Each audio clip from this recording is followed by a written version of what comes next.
So we have this 51-day balance area, and ES literally just returned to home base, 41.42.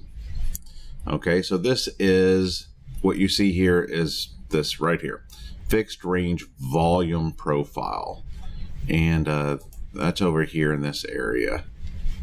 Fixed range volume profile, right here. Yep, right here at the bottom. If you star it, it puts it in your favorites panel, which you can turn on and off by this star right here. So I use this often, kind of a volume profile.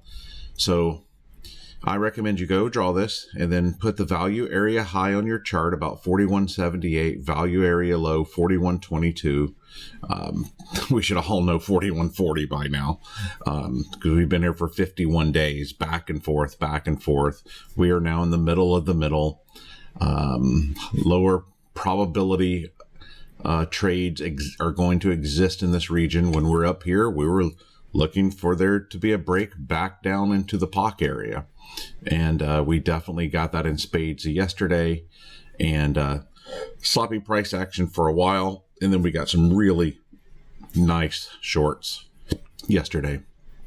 So we'll see what happens today. We closed the daily fair value gap there, the daily front side, and now we're right back at POC. So we'll see what happens, if there'll be any news releases on the debt ceiling issues in Washington. Will that spark a move one way or the other? One thing about it, we only have tested levels below us for another, 70,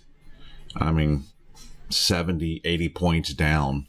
But as this moment, we are at home base. If this was a game of tag, like you played as a kid, ES just tagged home base. All right, see y'all in the Zoom here in a little bit. Bye.